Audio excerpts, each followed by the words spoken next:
This is my third episode of my podcast, The Weird Sports Show, hosted by me, Nick Fouts.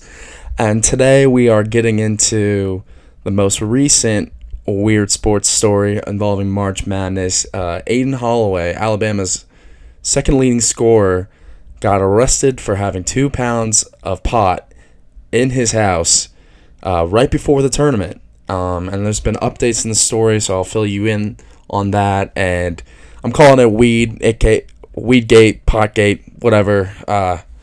It doesn't really need a name. It's just a crazy story. So we're gonna get into it. Before Alabama's March Madness run, they were the 4 seed. They finished this regular season pretty well. They didn't win the SEC tournament, but they finished well, and they had a very good year. And they had their first matchup against Hofstra. They were looking forward to.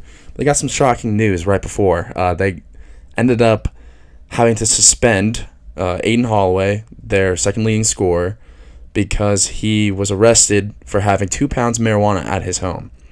Now, you might be asking, what the hell is he doing with 2 pounds of marijuana? Like, that's a lot. Like, that seems like a crazy amount. And you're not just smoking all that.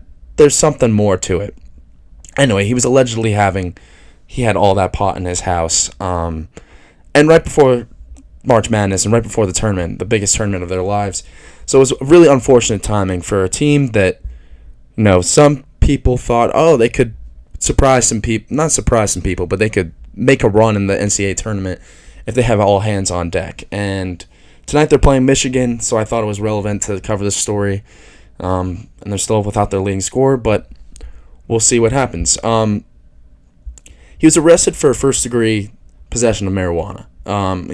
And marijuana possession recreationally is illegal in Alabama, and so he was taken out on $5,000 bond, but he was taken out, and it still shocked everyone. Like, how is this happening? The first couple days into the tournament is crazy. And how's Alabama going to respond? I personally didn't think they would respond well. I either thought they would respond really well or get blown out, and I didn't think they were going to do well. I thought they would beat Hofstra, but I didn't think they would beat Texas Tech or anything.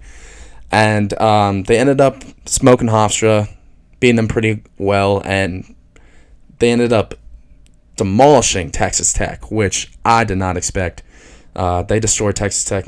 I was watching the game, and I was in shock. They didn't seem like they missed a 3-all game. They kept going and going, and they were up 30 at points in the game, and Texas Tech looked like a team all year that could, make a Final Four run, but they had injuries and whatever, but still no excuse. You got to play your best in March. Everyone has injuries or suspensions in the case of Alabama, but, Alabama found a way without Holloway. Anyway, he got suspended for the first 2 games, so that was a major storyline, and now this week after they won those 2 games, he and his lawyer were reportedly denying the charges and seeking a strict proof of, and I quote, seeking strict proof in the allegations listed. So I think they are, they're trying to be on the defense of this. They're trying to really, make sure that his reputation isn't, destroyed. And they also want him to have a chance to play. And we'll get into that as well. Updates on that, I guess. And the process going forward, what will happen to him. So there's going to be a preliminary hearing on April 14th in Tuscaloosa, as well as a trial with the Alabama's Office of Student Conduct. So serious charges, and it will be up to them to see if he can play or if he be criminally charged and whatever. But it's just a crazy story, just right before the tournament. You couldn't do it couldn't be busted after April, round 420, couldn't, then, no one would care as much, but anyway, I digress. But the Tuscaloosa DA, Hayes Webb, he wrote that West Alabama Narcotics Task Force even saw drug transactions on his phone. People, for example, were texting, allegedly, they were going to get up with him after the season, and I think that probably means that they're going to hit him up, for a plug for marijuana. And with it being recreationally illegal in Alabama, which I don't know. You can have your opinions on it. I personally think it's ridiculous, but it's not illegal in the state, and especially if you're a younger person, especially in the limelight like Holloway is, it's tough to bounce back from it. But we will see what happens. But I was very surprised by all this when I was reading into it. I couldn't believe that they were like, people are texting him this, and he's actually like might be guilty of it. Which crazy, the timing of it.